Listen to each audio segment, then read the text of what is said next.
And that brings me to the point of why I'm here today. I'm here to actually introduce Jim Wetherbee. And that's actually one of the reasons why companies like BP go out and seek out people like Jim Wetherbee. Yeah, he's tall and everything, but he's a giant when it comes to safety leadership. We learned a tremendous amount from Jim.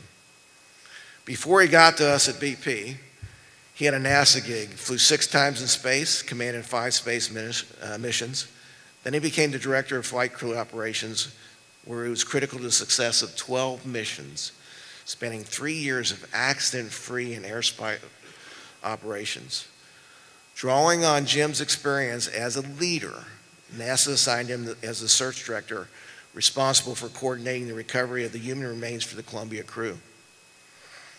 After his 28-year career in the Navy and NASA, Jim retired with over 7,000 accident-free flight hours in 20 different space and air vehicles.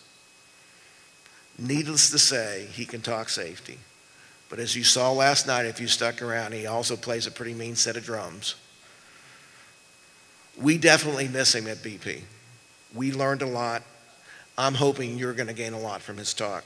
So without further ado, Captain Jim Wetherbee.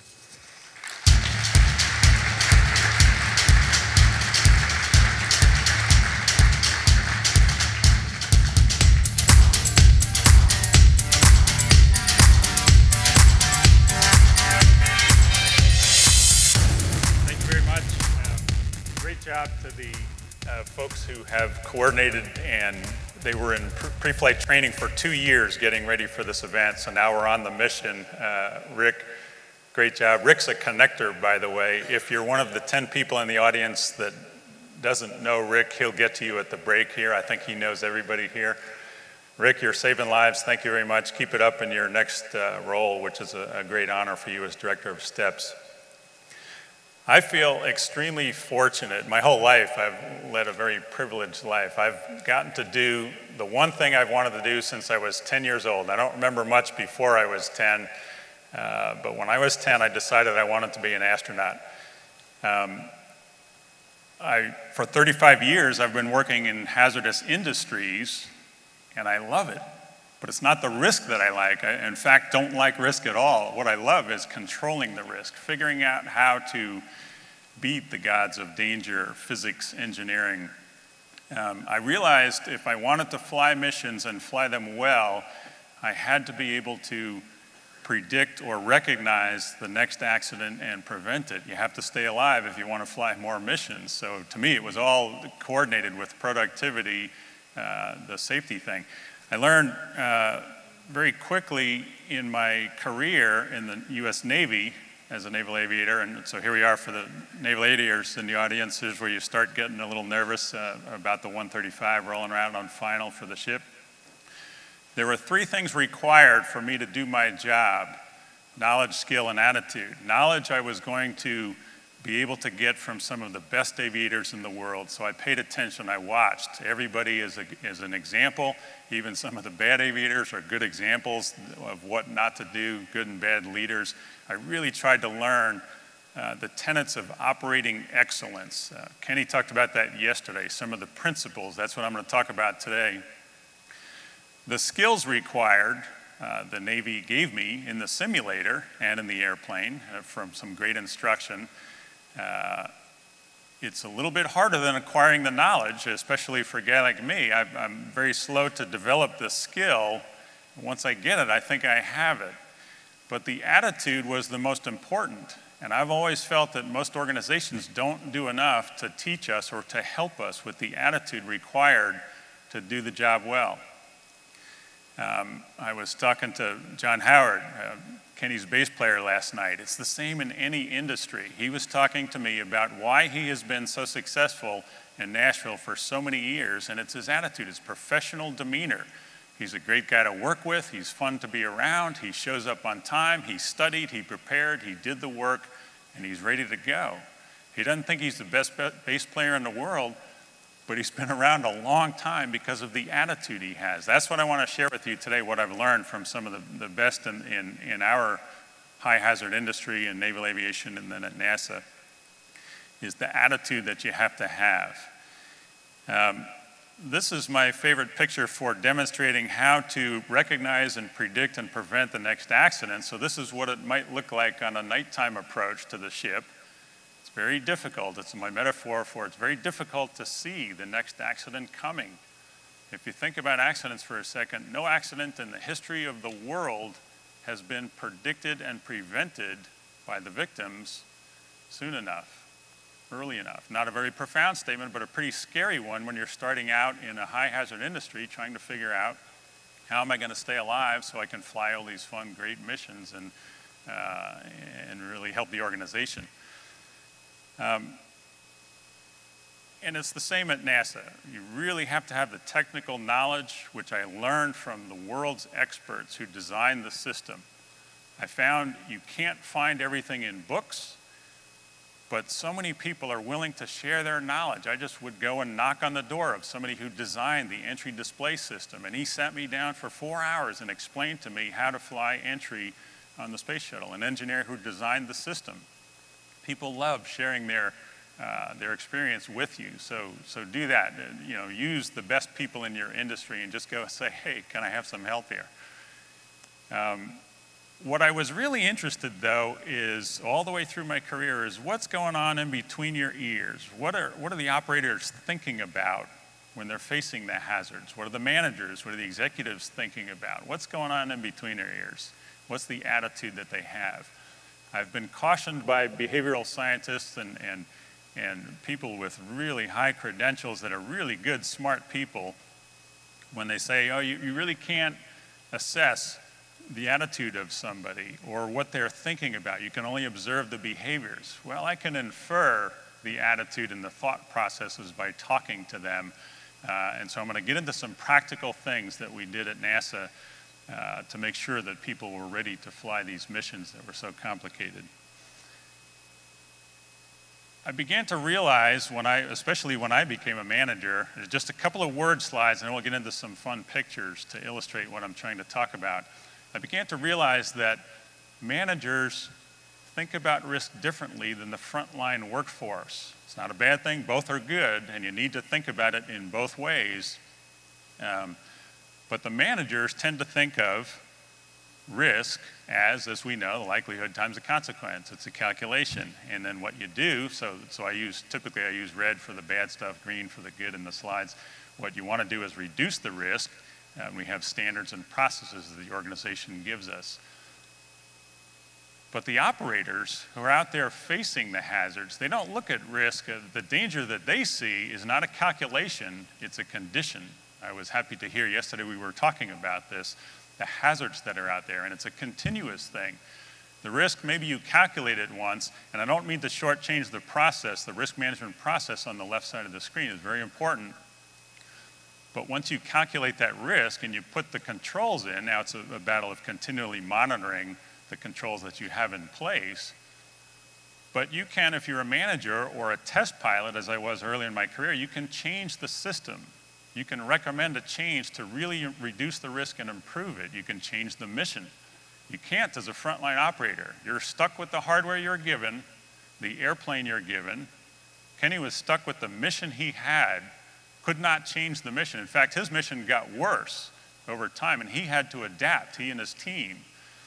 So there's something missing. What do you do on the side where you're constantly trying to control the hazard? The organization helps us to reduce exposure to the hazard. They give us rules and activities that come from the standards and processes, but these are prescriptive things that really help if the risk is predicted. But what if it isn't? What if it's changing? And it's changing all the time. So what's missing, I thought to myself long ago, and it's this concept of the mental attitude that people have, or to be more practical, to me it comes from the principles and the techniques that you develop. I don't find that it's taught very often. I hope in your organizations you're teaching the principles of good operating excellence. Not just the rules and here, do it this way, and here's the checklist. All those things are very important. But what we really need to help our folks with is the principles of operating excellence, the techniques. How do you do it? This is the way you think. when you're out there on the front lines and you're facing the hazards. I had an opportunity in 1998 to put this to a test when my boss recognized in the astronaut office our attitude was starting to slip a little bit. Early in the program, when astronauts were first hired in the Mercury days, they hired test pilots because they innately understood the principles of operating excellence. You didn't have to write it down, they understood, and on we went. But over the years, we hired more and more brilliant people, doctors, engineers, scientists, who didn't innately understand the principles of aviation and flying. So my boss asked me to direct flight crew operations at NASA, and the first thing I did was wrote down 14 principles of operating excellence. If you develop, you write it down, and you have a shared lexicon or a language that you can talk about, now you can begin to see whether or not people are thinking about things in the right way. So that's what we did. I'll only share one with you, not all 14 of them. And it had two very, very important sub-bullets. The team leader is responsible for assessing the readiness of all of the crew members, and you see the knowledge, skill, and attitude. Knowledge is very easy to test. You administer a test. When I was in the Navy, once a week we had a test, a written exam.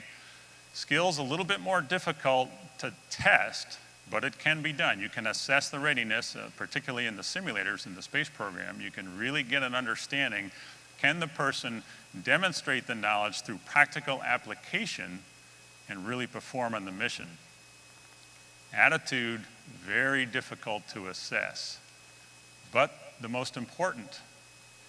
And so what I wanted to do with the flight crews before they went into space is understand, how are they thinking? What are they thinking about? How do they think? And so that's when I began to develop the things that I'll share with you today, the techniques. It also was the other very important responsibility of the team leader was to identify techniques and share techniques. Here's how you do it, not in the prescriptive way, but in the open-ended way of when things start going bad, here's the way you need to think about it, to think on the fly, as Kenny had to do over in Mogadishu. They had principles that he talked about. Some of them were explicitly taught, as he shared with us yesterday. Some of them were not. So that was what I was interested in. I created 30 of them. I'm only going to have time to share, I think, about 7 of them with you today. But it's not about the number. It's not even about the ones that I'm going to share with you. It's about finding out in your organization, what does your workforce need? What are the principles they need to do the job that you have them doing and you want them to do so well? Half of them are about controlling system risk, and the other half are about people, work and interpersonal relationships, but that even doesn't matter. So let me just share with you about 7 of them. If I can do this, and I do want to save time for questions and answers here in the end. We'll have about 10 or 15 minutes for questions and answers. So I may jump to the end if I start running out of time. So the first very important principle, develop risk awareness. Well, how do you do that? I always think about it in 3 ways to help me. I can't remember long lists, so I always think about past, present, and future. In the past, the way for me to develop risk awareness rooted in the past is search for vulnerabilities. There's no airplane I've ever flown in the world, or car, or boat, or lawnmower, or anything I've ever operated without fully trying to understand the vulnerabilities of that system. How do I do that? I read the owner's manual, talk to other operators, read accident reports, talk to the manufacturer, find out everything I can about the weaknesses of that system. That's all rooted in the history of operations of that system. Rooted in the present is maintain awareness. In the aviation language, we call it situational awareness. You really have to be aware of your surroundings. Be in the moment, be present. When you're launching on a space shuttle, you are so focused on the present that nothing else in the world matters. You don't think about 10 seconds in the future during launch. You're focused on, what do I need to think about right now? I'm so aware, hyper vigilant. I'm seeing everything, hearing everything, sensing the other crew members, what do they need to do their jobs, and helping as the commander. And the future is the most difficult one. Anticipate the changing shape of risk, because risk is always changing. The danger is always evolving, and it's always trying to kill you.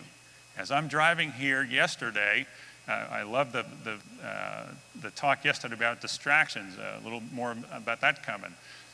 We get really good as astronauts at multitasking, switching back and forth. And we have to be able to talk on the radio while we're flying. But I turned the radio off because it was dark, I was unfamiliar with the roads, and I wanted to get here so I could talk to you. So I turned the radio off. I'm anticipating the future changing shape of risk. A couple of examples of how this works, and it's not just the system risk, it's vulnerabilities in the hardware, the software, or your teammates, as Kenny talked about yesterday, trying to understand the weaknesses and the vulnerabilities of your team. Space Shuttle, one of the most notoriously the weakest system in the landing and rollout part of the vehicle is the brakes. And so in 130 Space Shuttle landings, turns out I have the 2 longest landings and rollouts. I don't care about stopping the vehicle and looking macho and using the brakes. I gently roll it out, preserving the brakes because they're not very good. And fortunately, after that, the maintenance folks came up to me after both of those landings and shook my hand and said, thanks, we don't have to replace the brakes now because you went easy on the hardware. Take care of the hardware, it will take care of you. Couple of quick examples. There used to be a single lane road near my house that I had to drive every single day. If you're looking for vulnerabilities, there's a big one here. What is the other guy gonna do? And if you're talking about maintaining awareness as you're approaching this concrete embankment here, what if he starts to veer? So I'm always attuned to his front tires to see if he's coming into my lane, searching for vulnerabilities, maintaining awareness right now so I know what to do. And if you don't think it happens, it does periodically in Houston. Anticipating risk, a very difficult one to do and to teach. Here's my example. There used to be a people gate that we would run through every day at lunch to try to maintain physical fitness. And it had a cipher lock. And there's a risk here that I began to see once I started teaching this to folks and helping them to anticipate risk. And I'll show it to you from a different vantage point. Where is that rusty spring going to go if it suddenly breaks or cuts loose? And by the way, it's not going to break when it's just sitting there static. It's going to be when somebody is opening the door, such as yourself. So from then on, after the organization refused to lower or change the design, I would duck every time I went under because I'm anticipating the changing shape of risk. Coming up to an intersection, the light is green, I'm going 30 miles an hour, do I continue? Well, I can't really see coming to the side, so I'm anticipating somebody else running the red light so I don't go through this intersection without slowing down and making sure I can see. Pretty quick and easy things. Let me show you what it looks like when somebody's not anticipating risk. So about once or twice on a cruise, the wire, this is an arrested landing on an aircraft carrier, the wire will break and it will go slinging down the flight deck. And if you're on the flight deck crew, you need to jump over that wire or you're gonna have disastrous consequences. Here's a picture from the other end of an airplane bearing down, and tell me if you think the gentleman in the blue shirt is anticipating the risk. How about this picture of a parade that I saw a long time ago? Who's anticipating risk in this picture? I'm going to skip number 2. We'll go to number 3. Follow procedures and rules thoughtfully. Don't just follow rules, follow them thoughtfully. A couple of quick examples.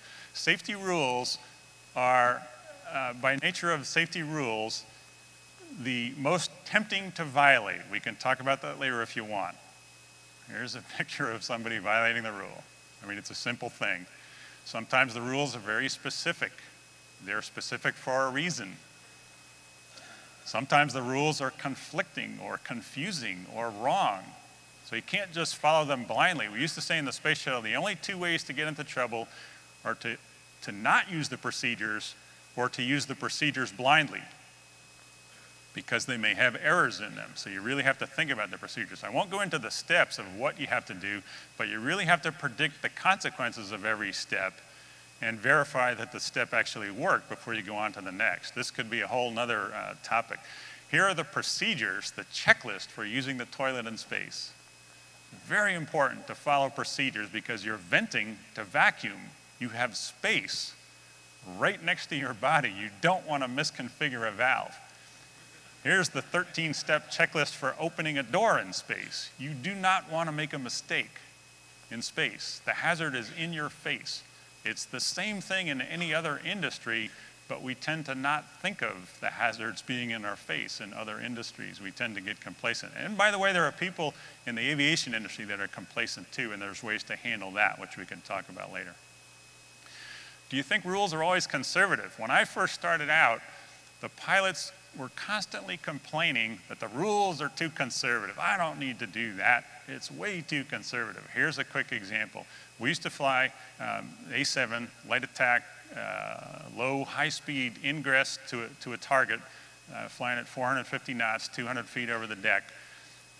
And we began to realize in the US Navy that we were losing one pilot on one aircraft on average every year flying a perfectly good airplane into the ground.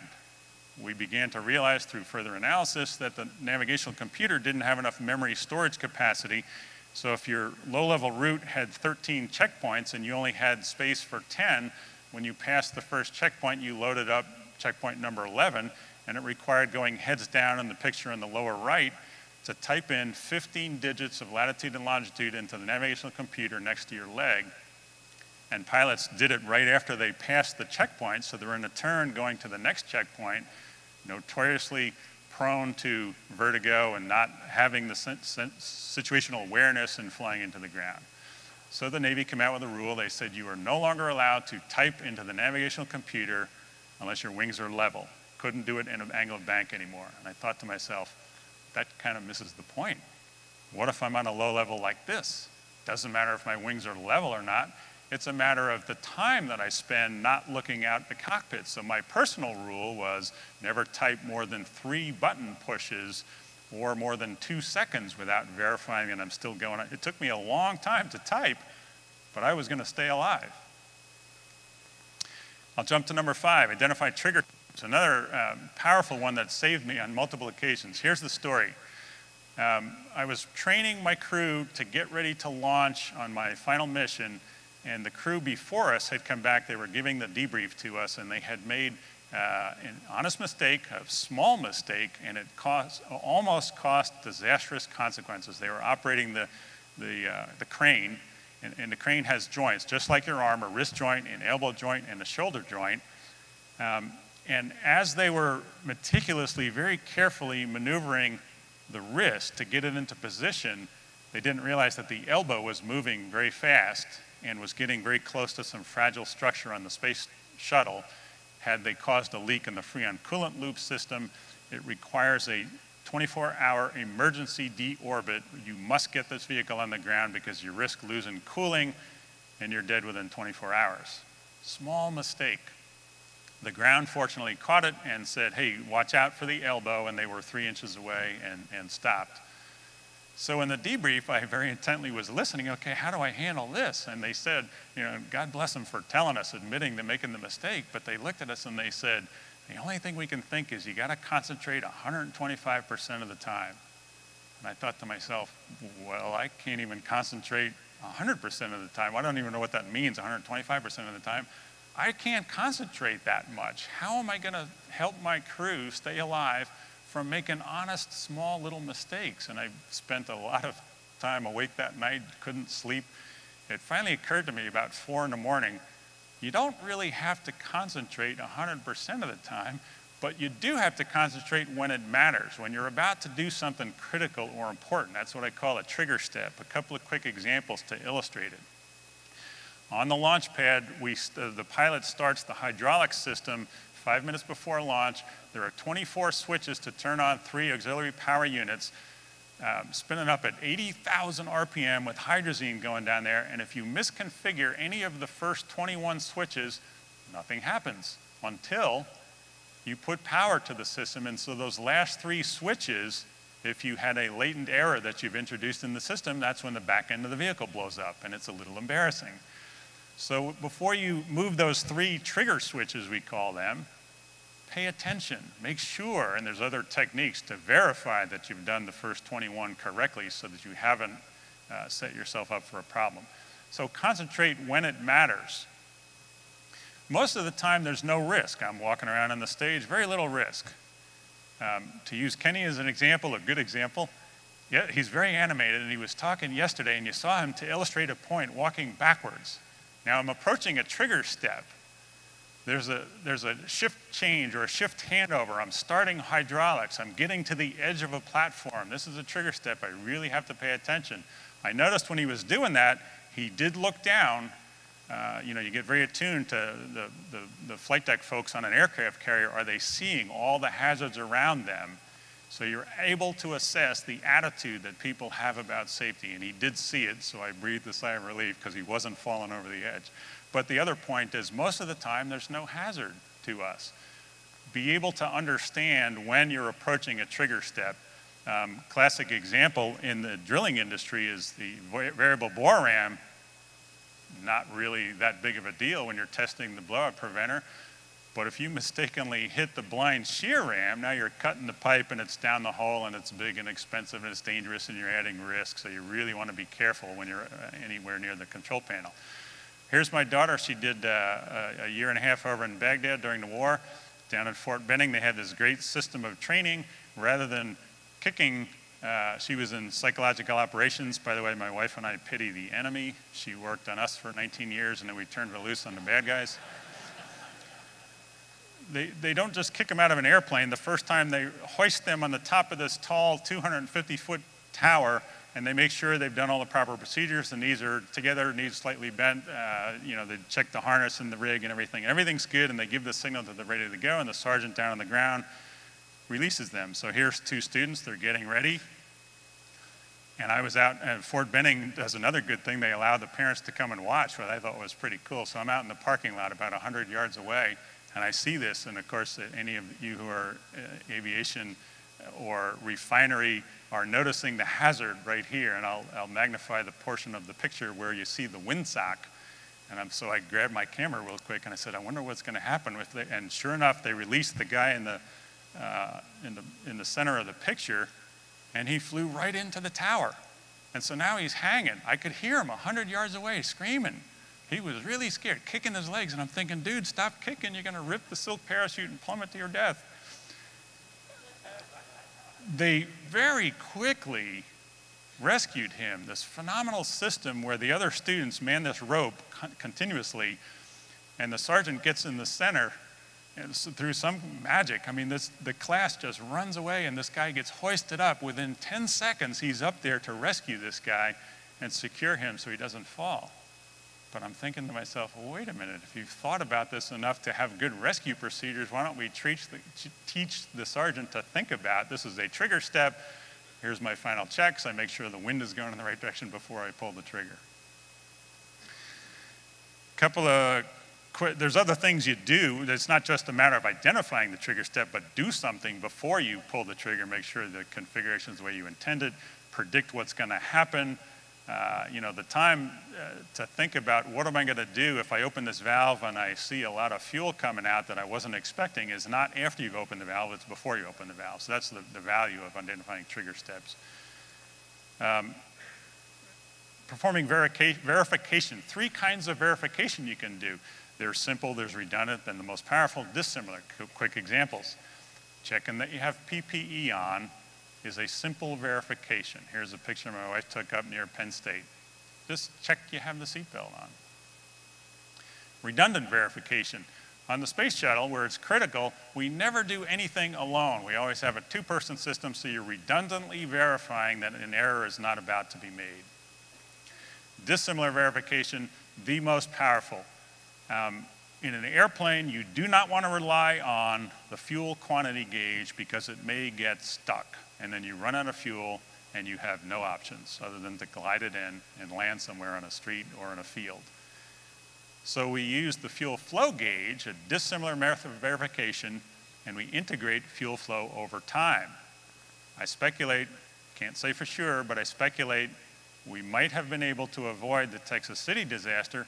The crew was pumping fuel into the raffinate splitter for more than an entire shift and likely wasn't integrating fuel flow over time. They had a quantity indicator that was showing less than 100%, and really it was 7, 10 times greater than it should have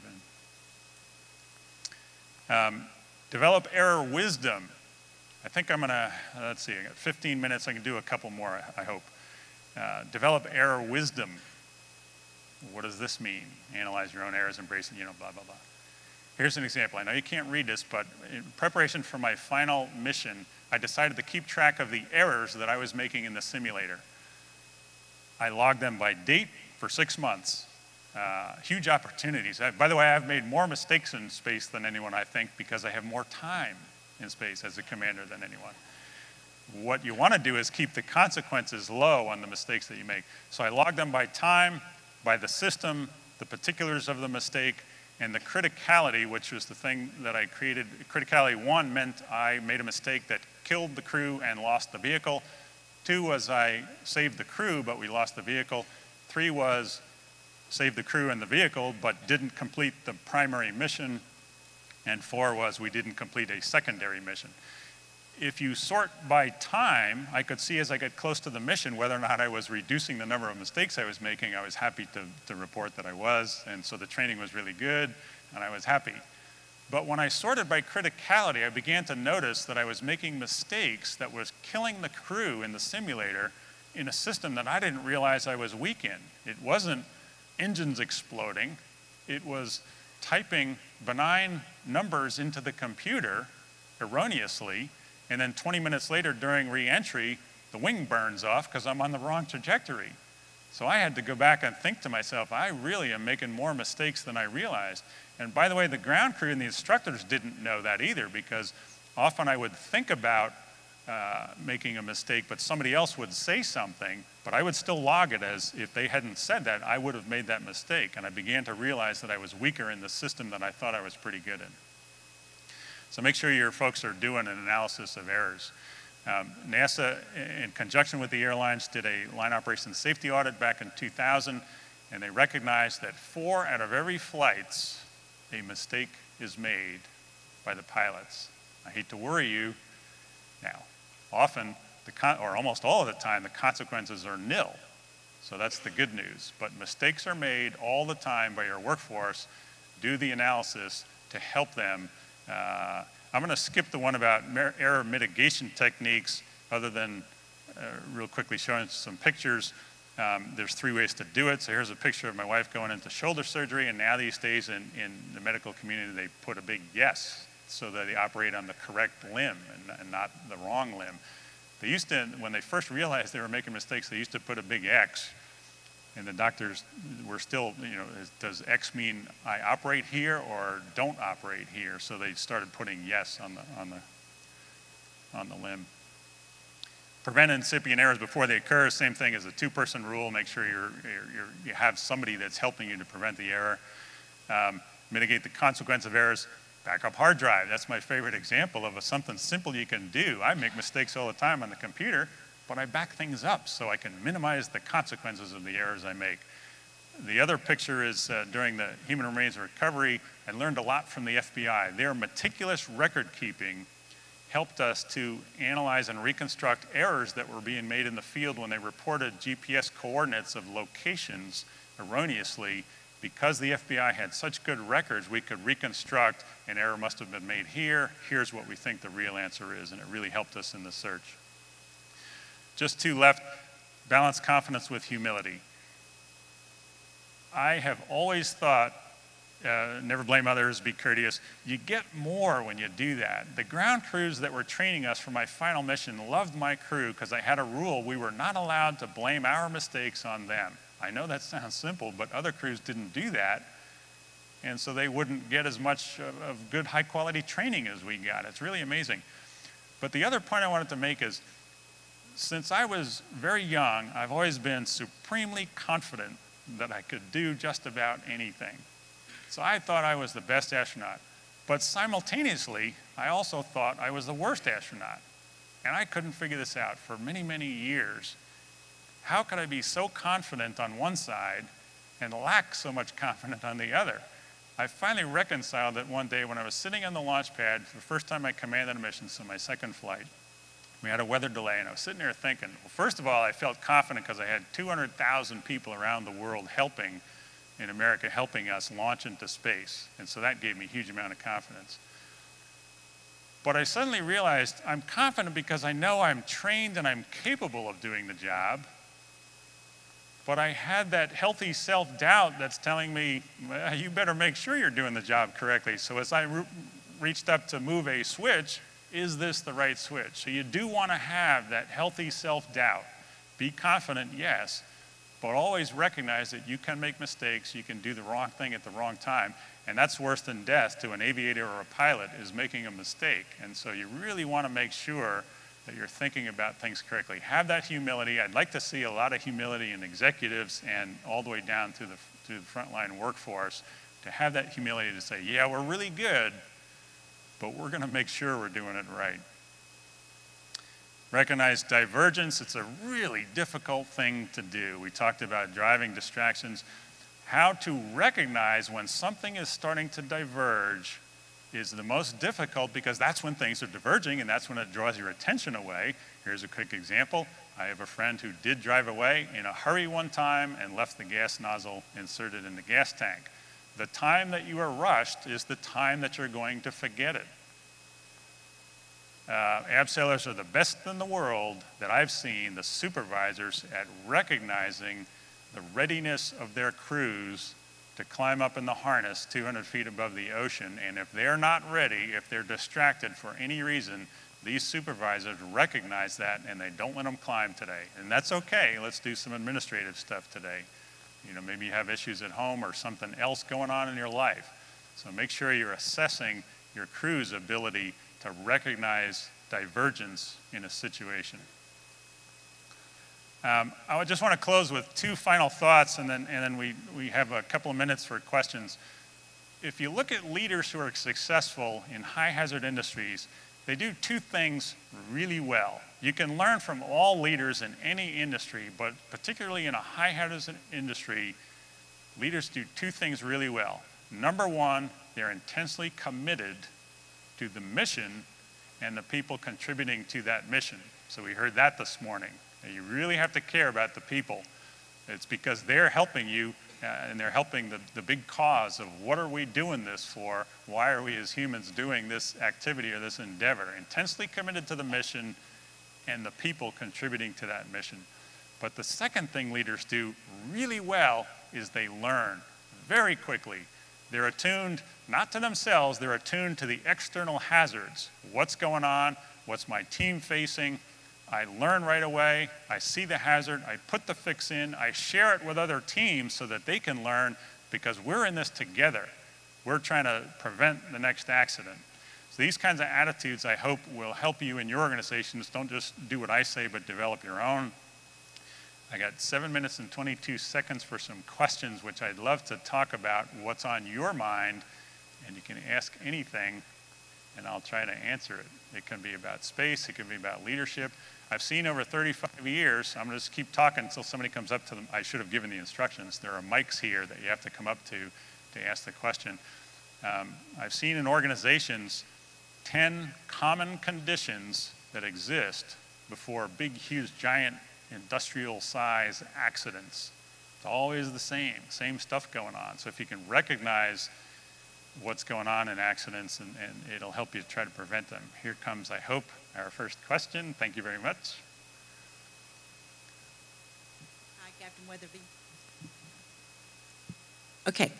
Hello, Captain Wetherbee. Thank you for coming today. I worked with your lovely wife, Robin, in the COS lab at Johnson Space Center many years ago.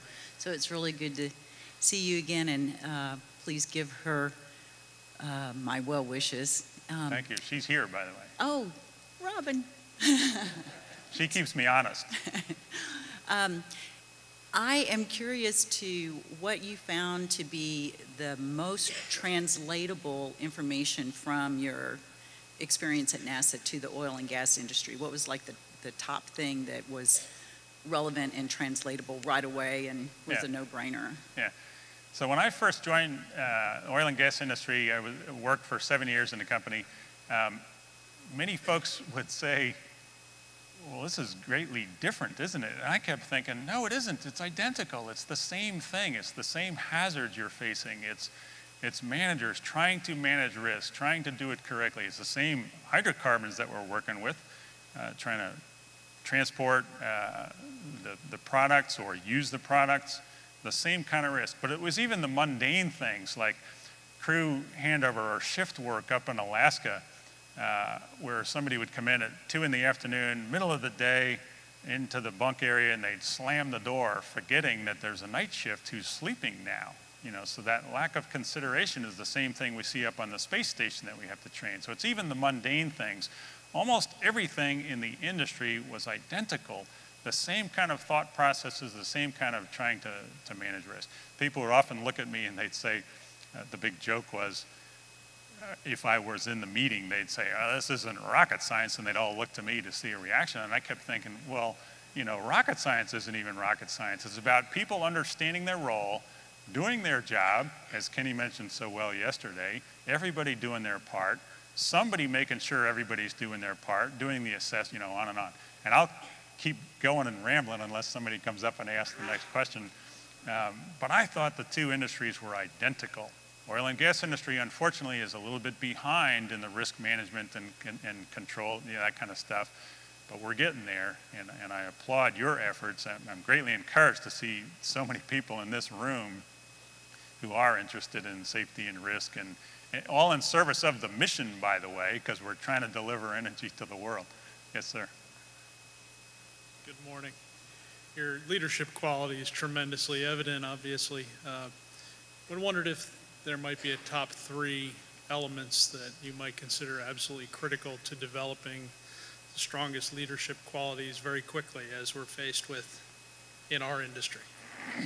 Let me make sure I heard it correctly. I'm a rocket pilot and a rock drummer, so I don't quite hear everything the way I'm supposed to. What you're asking is, what are the 3 things that you can learn as a leader very quickly? Or the 3 qualities that you think are most important to be the best leader very quickly? Yeah. So it's a valid question, and it's one that I've often been counseled. You have to have the top 3. I tend to, you know, create lists and long things. And talking about leadership, you know, you learn leadership from the time you're entering any industry.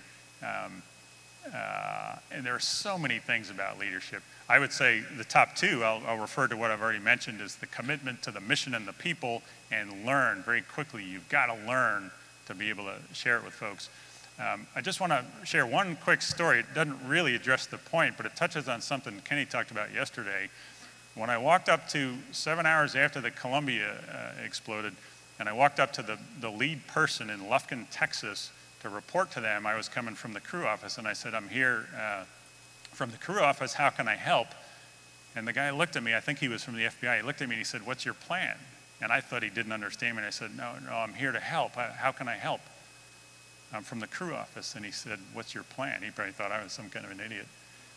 That was how I was given the responsibility of leading a team of 2,000 people in 45 organizations to go find the 7 crew members.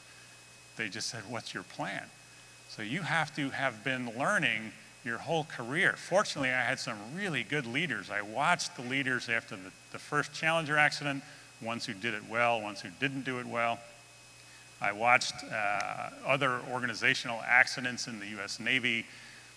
What I learned was, so this is my 3rd. First is commitment, 2nd is learning, but the 3rd is you have to have experience, and it has to come from either your own self being a leader, and hopefully your organization is giving experience progressively throughout your career, or you have to vicariously get the experience from other leaders. You can only learn leadership in the field. You cannot learn in the classroom. You have to do the classroom work. You have to understand the theory, but you really have to get out there and be a leader. Yes, sir. This might be considered as kind of a trick question, but many of the people that work in this industry, if you look around the room, there's not a whole lot of us that are in our early 20s, which are what our employees are, and they might be considered risk takers out there in the field. You teach the right thing, you train to the right thing, you audit to the right thing for these people to do at all times. But you know, as a safety professional, that when you show up on location, the guy scatters like the cockroaches in a bad hotel, and then they come back wearing all their PPE and everything else. So you know that they're not constantly doing the right thing because of your accident investigations. How do you motivate a younger workforce that are used to taking risks. You know, they play the video games and they get killed and they just automatically rejuvenate. How do you motivate a younger workforce to do the right thing because it is the right thing to do? Yeah. So that could be the subject of an entire morning or entire week of conversation. It speaks to the leadership aspect, which is why you're here, trying to understand these things. You really have to understand from your workforce, from their perspective, why are they doing what they're doing? So conversation, so you talk to them. If you genuinely care about them, you will be able to, in your way, help them to think about things slightly differently. What you want to do is marry up the organizational values and goals with their own personal motivational values and goals. If you can marry them up, then you really got something. You know, there's all kinds of rewards, and I'm not talking monetary, I'm talking about, hey, thanks a lot, great job. That goes so far if you're out there recognizing people doing the job right. One of the common things I hear in meetings is they show the safety statistics, which are lagging metrics, as you know, but there's rarely a conversation about, well, okay, if we're doing so well, why are we doing well? Okay, this team here, we're recognizing you because you went 1 million man-hours of accident-free work, but what were you doing that caused that? Have those conversations where you're getting the frontline workforce to say, here's why I'm doing what I'm doing, here's what I'm thinking about when I'm doing it, which really gets to the attitudes that they have. And if you see that they're the wrong kind of attitudes in a high-hazard business, you must do something about it right away. You either, and there's a long spectrum of things that you do. You don't immediately fire someone, you help them. But you cannot afford to have the wrong kind of attitudes out there, but you can change, I believe. It's very difficult, but through good leadership and genuinely caring about people, you can change their attitudes. I was mentored by my boss for 20 years, and I think like him now. And he changed my attitude and the way I think about safety. Thank you very much for having me. I'm out of time.